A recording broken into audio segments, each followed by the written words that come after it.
السلام علیکم معزز دوستوں، آج ہم ایک نئی کہانی شیئر کریں گے جو حضرت محمد بن قاسم نام پہ ہوگا۔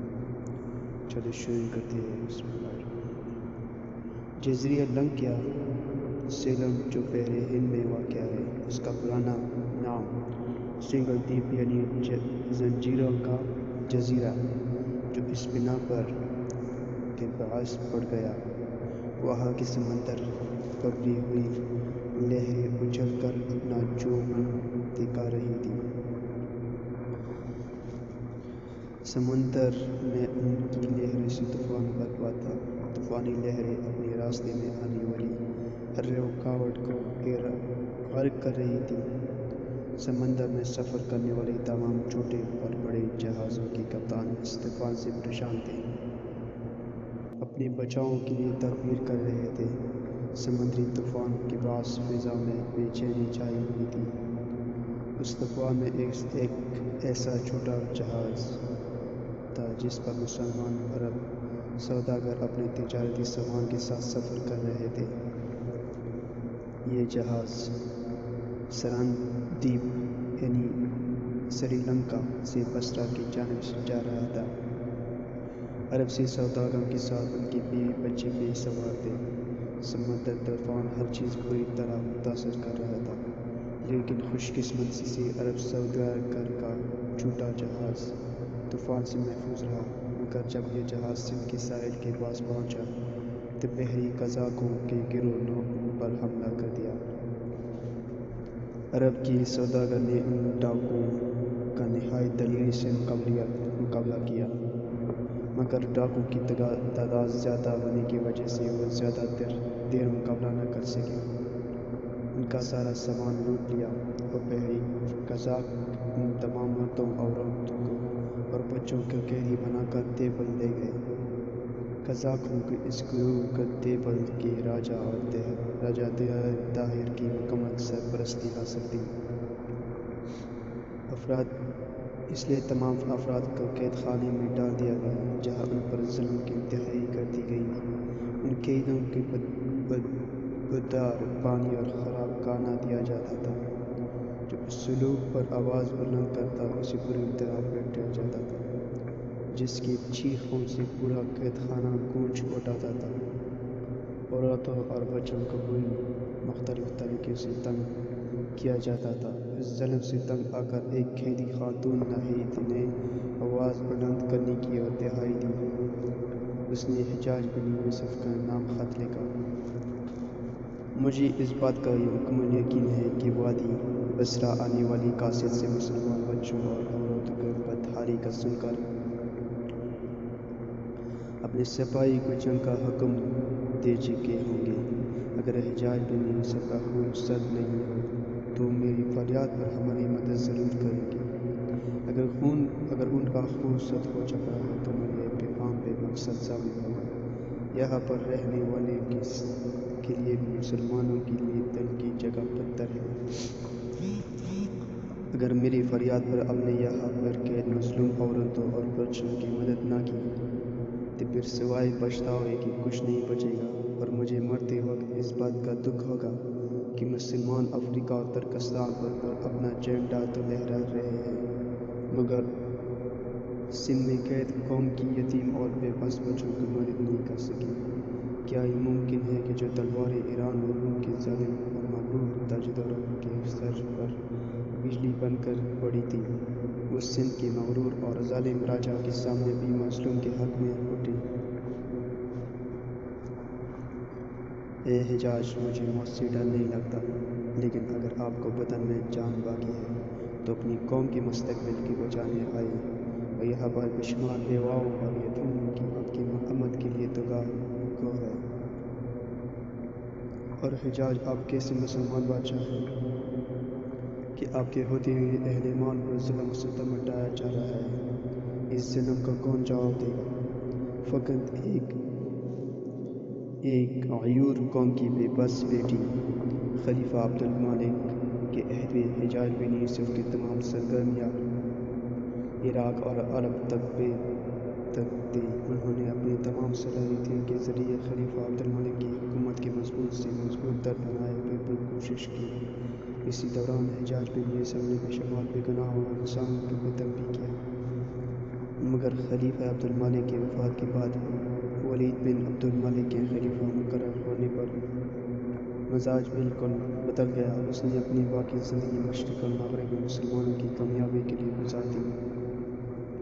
اس حکمران نے سندھ، اسپین اور ترکستان میں اسلام کا پرچم لہرانے کے لیے ایسی سربراہ چنے جنہوں نے اپنی کامیاب حکمت عملی سے اسلام کا نام روشن کیے رکھا تھا۔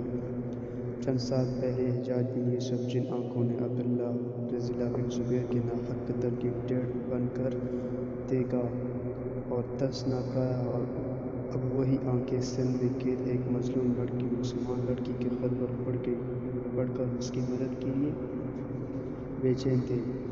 عراق کے حاکم حجاج بن یوسف ثقافی کا شمار ان مسلمانوں کے حکمرانوں میں ہوتا ہے جنہوں نے منفرد کارنامے انجام دیے ہیں۔ حجاج بن یوسف نے قرآن مجید کا الفاظ پر اعراب یعنی زیر و زبر اور پیش وغیرہ لگا کر بہت بڑا کارنامہ انجام دیا ہے، اور غیر عرب مسلمانوں کو قرآن مجید پڑھنے میں جن مشکلات کا سامنا کرنا پڑتا تھا ان سے نجات دلا دی۔ حجاج بن یوسف رسول کا اتنا سخت آدمی تھا کہ وہ کسی مجرم کو معاف کرنے کا سوچ بھی نہیں سکتا تھا۔ حجاج بن یوسف کے بارے میں ایک بوڑھی خاتون نے آ کر دہائی دی۔ اس بوڑھی خاتون میں اکلوتا جوان بیٹا بھی دیوبند کے قیدیوں میں شامل تھا۔ جب وہ بوڑھی خاتون حجاج بن یوسف کے دربار میں فریاد کرنے کے لیے پہنچی تو اس کی فریاد سن کر نشست سے فوراً اٹھ کھڑا ہوا اور کہنے لگا، اے خاتون، آپ نے میری بہت بڑی الجھن دور کر دی۔ مجھے کسی نامعلوم مقام سے کسی نامعلوم بے بس لڑکی نے پیغام بھیجا تھا کہ ہماری مدد کرے، مگر مقام کا نہیں بتایا تھا۔ میرے اللہ کا گواہ ہے کہ جب سے میں نے وہ پیغام پڑھا ہے میرا دن کا سکون اور رات کی نیند ختم ہو چکی ہے۔ مجھے اس فکر نے کھانے پینے سے روک کر رکھا ہے۔ حجاج بن یوسف نے اسی وقت اپنے خاص نمائندوں کو تیز رفتاری اور سواری کے ساتھ راجہ طاہر کے پاس بھیج دیا۔ نمائندے نے جب راجہ طاہر کے پاس جا کر قیدیوں کا آزاد کرنے اور مالی نقصان کی تلافی کا مطالبہ کیا تو اس مکار راجے نے صاف انکار کر دیا اور کہا، ان ڈاکوؤں کو مجھ سے کوئی تعلق نہیں، میں ان ڈاکوؤں سے مقابلہ نہیں کر سکتا۔ حجاج بن یوسف کے نمائندے نے راجہ طاہر کا جواب سنا تو کہا، جس حکمران کو اپنی سلطنت پھیلنے والی برائی کو ختم کرنے کا اختیار نہیں، اس حکمرانی کا کرنے کا کوئی حق نہیں ہے۔ راجہ طاہر یہ بات سن کر غصے میں آ گیا اور حجاج بن یوسف کے ساتھ نبی علیہ السلام کو للکارنے لگا۔ حجاج بن یوسف کو جب ان باتوں کا علم ہوا تو اپنے کمرے میں موجود تھا۔ اس نے اپنی ذاتی خنجر اٹھایا اور کمرے میں لٹکے ہوئے نقشے پر جہاں ہندوستان تھا اس کے عین درمیان خنجر پیوست کر دیا، جو اس بات کا ثبوت تھا کہ حجاج بن یوسف اس علاقے کے خلاف جنگ کا اعلان کر دیا ہے۔ حجاج بن یوسف نے پورے جوش سے بلند آواز میں کہا، میں سندھ کے خلاف جہاد اعلان کرتا ہوں۔ حجاج اپنے تمام ہونہار اکابر سالاروں میں سے ایک بہت کم عمر سالار کو منتخب کیا جس کی عمر صرف 17 سال تھی۔ اس عظیم سالار کا نام محمد بن قاسم تھا جو اس کا بھتیجا اور داماد تھا۔ محمد بن قاسم 695 میں پیدا ہوا اور محمد بن قاسم کی کم عمری میں اکثریت کی صلاحیتیں کی جوہر نظر آ رہی تھیں۔ جب حجاج بن یوسف نے محمد بن قاسم کو دیوبند موجودہ پورٹ قاسم پر حملہ کرنے کے لیے سالار چنا تو کئی تجربہ کار سالاروں نے حجاج بن یوسف کے اس فیصلے پر نظر ثانی کرنے کو کہا، مگر حجاج بن یوسف کی نظریں اس معرکے کے لیے محمد بن قاسم کا چنا کر چکی تھیں۔ بڑے کارنامے کے لیے پختہ عمر کا ہونا ضروری نہیں ہوتا، بلکہ مضبوط ارادے اور پکے جذبے کی ضرورت ہوتی ہے۔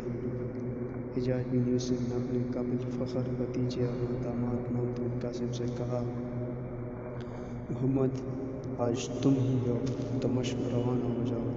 میرے خط امیر المومنین خلیفہ ولید بن عبد الملک کو دکھانا اور وہ جتنی فوج تمہیں دے وہ لے کر یہاں آ جانا۔ میری بات یاد رکھو، واپس آنے میں دیر نہ کرنا۔ امیر المومنین ولید بن عبد الملک سندھ کو مظلوم عوام کو سن کر تمہیں سندھ روانہ ہونے کی اجازت دے دیں گے۔ میں نے تمہارے کندھوں پر بہت بڑی ذمہ داری کا بوجھ لادا ہے۔ دمشق سے واپسی پر مجھ سے بھی بھاری ذمہ داری سونپ سکتا ہوں۔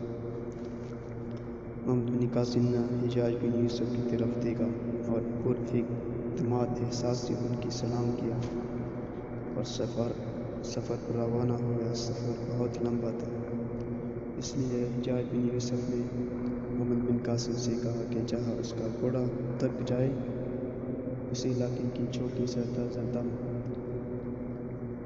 گھوڑا لے لے اور اپنا سفر جاری رکھے۔ یہ بھی تاکید کی کہ اپنے دوست زبیر کو بھی ساتھ لے لیں تاکہ دونوں مل کر دمشق میں خلیفہ مسلمین ولید بن عبد الملک سے ملاقات کر لیں۔ کئی روز سفر کر کے محمد بن قاسم زبیر دمشق سے چند میل دور کے فاصلے پر ایک چھوٹی بستی سے باہر قائم چوکی پر رک گئے۔ محمد بن قاسم نے چوکی کے حاکم کے حجاج بن یوسف کا حکم لیا، نامہ دیا اور کہا، ہمیں 2 عدد تازہ دم گھوڑے دے دیں، ہم نے دمشق پہنچنا ہے۔ چوکی کے حاکم نے کہا، آپ کچھ دیر آرام کر کے کھانا کھا لیں۔ کھانا بالکل تیار ہے، لیکن فی الحال آپ کو گھوڑے نہیں ملیں گے کیونکہ آج ہمارے پاس صرف 5 گھوڑے ہیں۔ محمد بن قاسم نے حیران ہو کر کہا، مگر ہمیں تو صرف 2 گھوڑے چاہیے۔ چوکی حاکم نے کہا، انہوں نے ان گھوڑوں کو امیر المومنین کے بھائی سلیمان بن عبد الملک سے لے کر جانا ہے، کیونکہ انہوں نے 4 ساتھیوں میں دمشق میں ہونے والی ہتھیاروں کی نمائش میں جانا ہے۔ وہاں جنگی ہتھیار سے لڑنے کا مقابلہ بھی ہوگا، اس لیے انہوں نے آج شام تک دمشق لازمی پہنچانا ہے۔ میں نے تو حجاج بن یوسف کا حکم ماننے سے انکار کر رہا ہوں اور نہ ہی سلیمان بن عبد الملک کو ناراض کر رہا ہوں۔ آپ کو علم ہوگا کہ وہ بہت سخت مزاج کے ہیں۔ محمد بن قاسم نے اس سے پوچھا کہ وہ اس وقت کہاں ہے؟ میں خود ان سے بات کرتا ہوں۔ چوکی کا حاکم بولا، وہ اندر آرام کر رہے ہیں، انہوں نے دوپہر کھانا کھا لیا ہے اور تھوڑی دیر آرام کر کے یہاں سے روانہ ہوں گے۔ اگر آپ کو بہت ضروری کام ہے اور جلدی بھی ہے تو آپ ان سے مل کر اور اجازت لے لیں۔ دوپہر تک ان کی اپنی گھوڑی بھی تازہ دم ہو جائے گی۔ میں آپ کو 2 گھوڑے دینے سے انکار نہیں کروں گا، مگر ان کے 5 گھوڑے نہ ملے تو وہ مجھ سے سخت ناراض ہوں گے اور وہ ناراض ہو کر بہت جنونی ہو جاتے ہیں۔ یہ کہہ کر چوکی حاکم محمد بن قاسم اور زبیر کے لیے کھانا انتظام کرنے چلا گیا۔ زبیر نے محمد بن قاسم سے کہا، عالم اسلام میں شاید سلیمان عبد الملک سے زیادہ خود پسند اور مغرور کوئی نہیں ہوگا، اس لیے ہمیں اسے کسی اچھے جواب کی امید نہ رکھنی چاہیے۔ محمد بن قاسم نے مسکرا کر زبیر سے کہا، میں ان کی اجازت کے بغیر گھوڑے لے جا سکتا ہوں، مگر ہمارے بعد چوکی محافظ کو شامت آ جائے گی، اس لیے اس سے ان کی ملاقات کرنے میں کوئی خرچ نہیں ہے۔ زبیر نے کہا، جی جیسا آپ بہتر سمجھیں، تب تک میں استنبول سے 2 گھوڑے کھول کر لاتا ہوں۔ محمد بن قاسم نے سلیمان عبد الملک کے کمرے کا دروازہ کھول کر اندر دیکھا۔ سلیمان اپنے ساتھی کے ساتھ دیوار سے ٹیک لگائے ہوئے بیٹھا تھا، 2 خادم اس کے پاؤں دبا رہے تھے اور ایک گھانٹی دبا رہا تھا۔ محمد بن قاسم نے اندر آ کر السلام علیکم کہا۔ سلیمان عبد الملک نے نہایت لاپرواہی سے وعلیکم السلام کہا اور پوچھا، تم کون ہو؟ یہاں کیا لینے آئے ہو اور مجھ سے کیا چاہتے ہو؟ محمد بن قاسم نے کہا، میں معذرت چاہتا ہوں، آپ کے آرام میں خلل ڈالا۔ میں آپ کو بتانے آیا ہوں کہ میں ایک بہت اہم پیغام لے کر دمشق جا رہا ہوں۔ سلیمان عبد الملک نے نہایت لاپرواہی اور طنز انداز میں کہا، تو جاؤ بابا، ہم نے کون سا تم کو پکڑ کے رکھا ہے؟ اس کے ساتھ ایک زوردار کہکے سے ہنسا۔ اس کے باقی ساتھی نے بھی زور زور کہکے لگائے۔ محمد بن قاسم نے اس کے رویے کی طرف توجہ نہ دی اور کہا، ہمارے گھوڑے بہت تھک چکے ہیں اور اس چوکی سے ہمیں تازہ دم گھوڑے لے کر جانے ہیں، اس لیے مجھے آپ کی اجازت لینے کی ضرورت تو نہیں، مگر میں نے سوچا کہ ہمارے بعد آپ کی چوکی محافظ برا بھلا نہ کہے۔ سلیمان عبد الملک نے کہا، اگر تمہارے گھوڑے تھک چکے ہیں تو دمشق پیدل چلے جاؤ۔ محمد بن قاسم نے نہایت پرعزم انداز میں کہا، اے سپاہی کے لیے پیدل چلنا مشکل نہیں، لیکن ہمیں دمشق میں بہت جلد پہنچنا ضروری ہے۔ سلیمان نے پھر طنز کرتے ہوئے کہا، اچھا تو تم سپاہی ہو، مگر تیرا نیام میں لکڑی کی تلوار ہے، یہ لوہے کی تلوار۔ یہ سن کر باقی لوگ دوبارہ ہنسنے لگے۔ محمد بن قاسم نے اپنی سنجیدگی برقرار رکھتے ہوئے کہا، اگر بازوؤں میں طاقت ہو تو لکڑی سے بھی لوہے جیسا کام لیا جا سکتا ہے۔ میں پورے یقین سے کہتا ہوں کہ میرے نیام میں تلوار بھی لوہے کی ہے اور مجھے اپنی بازوؤں پر مکمل بھروسہ بھی ہے۔ سلیمان بن عبد الملک یہ سن کر حیران ہو گیا۔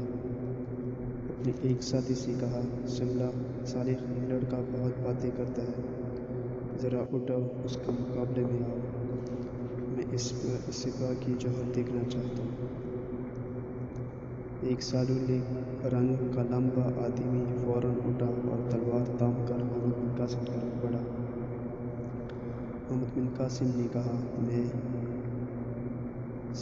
چلتے ہوئے سپاہیانہ صلاحیتوں کے دکھانے کا عادی نہیں ہوں، نہ ہی میرے پاس فالتو وقت ہے۔ اگر میرے پاس اضافی وقت بھی ہوتا تو مجھے بے مقصد کہکے لگانے والوں کی پرواہ نہیں۔ یہ کہہ کر محمد بن قاسم کمرے سے باہر نکلے اور آیا، مگر صالح نے آگے بڑھ کر تلوار کی نوک سے اس کی طرف کرتے ہوئے اس کا راستہ روک لیا اور کہا، ارے بیوقوف، اگر تمہاری عمر کچھ زیادہ ہوتی تو میں تم کو بتاتا کہ بے مقصد کہکے لگانے والا کس کو کہتے ہیں۔ سلیمان بن عبد الملک نے صالح سے کہا، اس لڑکی کو جانے دو، اللہ جانے کہاں سے تلوار لے آیا ہے۔ اتنی دیر میں زبیر گھوڑے لگام تان کر آتا ہوا نظر آیا تو سلیمان نے صالح سے کہا، یہ کون ہے جو گھوڑے لے کر جا رہا ہے؟ صالح نے اس کی طرف دیکھا تو اتنی دیر میں محمد بن قاسم نے تلوار نیام سے باہر نکالی اور کہا، لگتا ہے دور جہالت کے لوگ آج بھی اس دنیا میں موجود ہیں، تو تم ہمیں نہیں روک سکتے۔ صالح نے اپنی تلوار کی نوک محمد بن قاسم کے سینے کی طرف اور نہایت غصے سے چلایا، گویا اگر تمہاری زبان سے مزید کوئی الفاظ نکلا تو میں اپنی تلوار کو تمہارے خون ابھی یہ الفاظ صالح کی زبان سے بھر دے کہ فضا میں دو تلواروں کے ٹکرانے کی آواز گونجی اور چند لمحے میں صالح کی تلواریں 10 قدم دور گری ہوئی تھیں اور اس کے سپاہی حیران کھڑے تھے کہ محمد بن قاسم نے گام پکڑی اور چھلانگ لگا کر گھوڑے پر سوار ہو گیا اور گھوڑے کا رخ موڑتے ہوئے سلیمان عبد الملک کی طرف دیکھا اور کہا، آپ کا یہ ساتھی بہادر تو ہے مگر تلوار پکڑنا نہیں جانتا۔ میری بات مانیں کہ ان ساتھیوں کو دمشق میں جنگی ہتھیاروں کی نمائش سے پہلے کسی سپاہی کے سپرد کر دے۔ یہ کہہ کر محمد بن قاسم نے گھوڑے کو ایڑی لگائی اور زبیر بھی اس کے ساتھ گھوڑے کو بھاگا کر منٹوں میں نظر سے اوجھل ہو گیا۔ صالح شرمندہ سے اپنے ہونٹ کاٹتے ہوئے استقبال کی طرف بھاگا، لیکن سلیمان عبد الملک نے ہنستے ہوئے اسے روک لیا اور کہا، اب زیادہ بہادری نہ دکھاؤ، تم ان لڑکیوں کو کچھ نہیں بگاڑ سکتے۔ وہ لڑکا ہمارا مذاق اڑا کر بہت دور نکل گیا ہوگا۔ محمد بن قاسم کو شخصیت سے اندازہ ہو جاتا تھا کہ وہ دین اسلام کا پکا ہیرو ہے۔ راستے میں زبیر نے محمد بن قاسم سے کہا، کیا آپ کو علم ہے کہ سلیمان عبد الملک خلافت کا امیدوار بھی ہے؟ محمد بن قاسم نے کہا، اللہ کریم مسلمانوں کو ہر قسم کی شر سے محفوظ کرے، آمین۔ زبیر نے محمد بن قاسم کی بات سن کر ثم آمین کہا اور کہا، آج میں نے آپ کے چہرے کو پہلی دفعہ اتنے جلال میں دیکھا ہے۔ صالح کا مقابلہ کرنے کے لیے جب آپ نے تلوار نکالی تو مجھے آپ سے اب زیادہ عمر کے تجربہ کار کا سپاہی محسوس ہوئے تھے۔ آپ کو پتہ ہے کہ صالح کون تھا؟ اور یہ تلوار زنی کا بہت تجربہ کار کھلاڑی ہے۔ میں نے 1.5 سال پہلے اس کو دیکھا تھا۔ اسے اپنی مہارت پر بہت غرور تھا، مگر اب نے تو اس کا سارا غرور مٹی میں ملا دیا۔ محمد بن قاسم اس بات کو سن کر مسکرایا اور دمشق کی جانب تیزی سے بڑھنے لگا۔ دمشق پہنچ کر دونوں نے جامع مسجد میں نماز عصر ادا کی اور قصر کے خلافے میں چلے گئے، جہاں امیر المومنین ولید بن عبد الملک نے ان کی آمد کی اطلاع پاتے ہی انہیں فوراً اندر آنے کو کہا۔ جب دونوں دربار میں پہنچے تو خلیفہ ولید بن عبد الملک نے دونوں کو باری باری سر سے پاؤں تک دیکھا اور پوچھا، تم دونوں میں محمد بن قاسم کس کا نام ہے؟ محمد بن قاسم نے نہایت ادب سے جواب دیا، یا امیر المومنین، میرا نام محمد بن قاسم ہے۔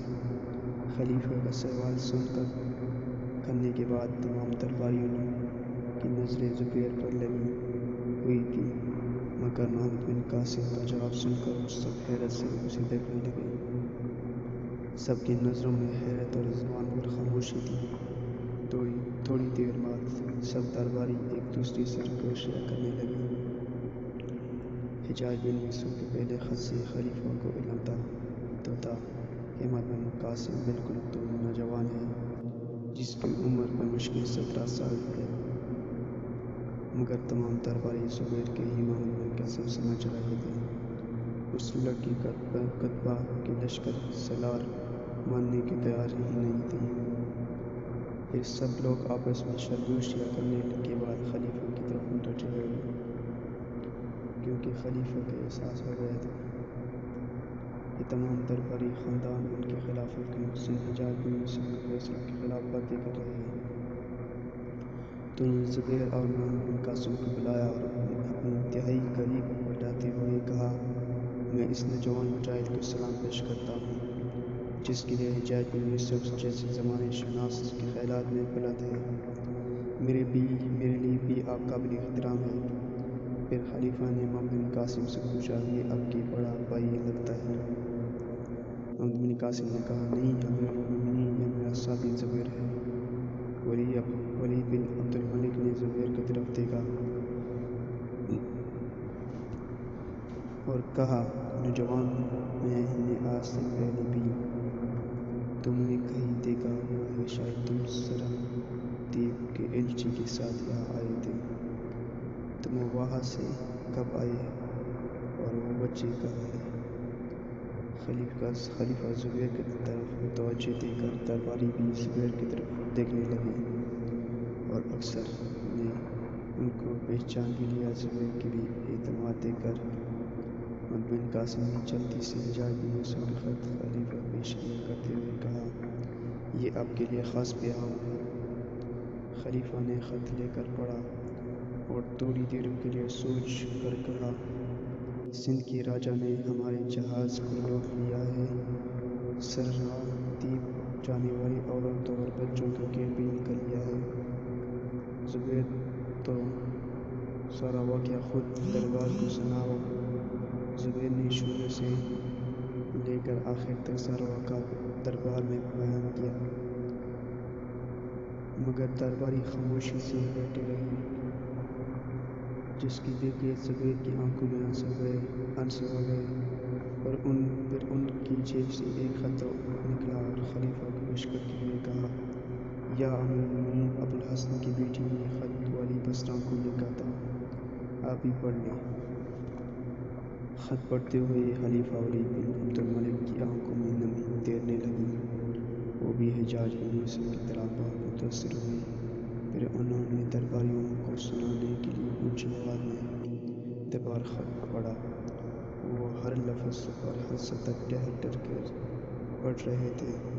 ان کے احساسات کا اندازہ ان کی آواز سے لگ رہا تھا کہ انہوں نے ابھی آدھا خط پڑھا تھا کہ ان کی آواز رند ہو گئی اور وہ خاموش ہو گئے اور رومال سے اپنے آنسو صاف کرنے لگے۔ پھر انہوں نے محمد بن قاسم کو خط پکڑاتے ہوئے کہا، اس خط کو پڑھنے کا حوصلہ نہیں ہو رہا، اب آگے سے تم پڑھ کر سناؤ۔ محمد بن قاسم نے خط پڑھنا شروع کر دیا۔ درباریوں کے چہرے کا رنگ بدل رہا تھا۔ تمام درباری خط سن کر اپنے جذبات کا اظہار کرنا چاہتے تھے، مگر وہ سب امیر المومنین کی خاموشی کی وجہ سے خاموش بیٹھے تھے۔ مگر یہ خاموشی زیادہ دیر قائم نہ رہی اور شہر کا بوڑھا قاضی اپنی جگہ سے اٹھا بولا، امیر المومنین، آپ کو کس بات کا انتظار ہے؟ یہ سوچنے کا وقت نہیں ہے، پانی ہمارے سروں سے اوپر ہو چکا ہے۔ آپ نے بھی خط پڑھا اور سنا ہے، ہم نے بھی، ہمارا دل بیقرار ہے اور بے چین ہے، آپ کو کوئی فیصلہ کرنے میں دیر نہیں کرنا چاہیے۔ خلیفہ نے بوڑھے قاضی کی طرف دیکھا اور کہا، میں آپ سب کی رائے کا منتظر تھا، اب آپ ہی بتائیں کہ آپ کی کیا رائے ہے۔ قاضی نے کہا، یا امیر المومنین، رائے اس وقت دی جاتی ہے جب دور راستے ہو، مگر اب ہمارے سامنے صرف ایک ہی راستہ ہے اور وہ ہے جہاد کا راستہ، اس لیے اس حوالے سے رائے لینے کی بجائے حکم دیں۔ خلیفہ نے ہاتھ میں پکڑی تلوار پہ گرفت مضبوط کرتے ہوئے کہا، میں اب سب کی رائے پوچھنا چاہوں گا۔ یہ اعلیٰ اقتدار نے کہا، یا امیر المومنین، ہم سب آپ کے حکم پر عمل کریں گے۔ آپ یہ بات رکھیں کہ ہم میں سے کوئی بھی الٹے پاؤں چلنا نہیں چاہتا، ہم سب شہید یا غازی کا درجہ حاصل کریں گے۔ خلیفہ نے کہا، آپ کی بات بالکل درست ہے، مگر ہمارے پاس بہت فوج کم ہے۔ موسیٰ بن نصیر کا پیغام آ چکا ہے، وہ اندلس پر حملہ کرنا چاہتا ہے۔ دوسری جناب ترکستان نے عراق کی ساری فوج کی قطبیہ اپنے لیے بہت کم جمع سمجھتا ہے، اس لیے میں کوئی نیا محاذ کھلنے سے پہلے سوچنا پڑے گا کہ ہم فی الحال صبر کریں، ان کے محاذ کو کمزور کریں گے۔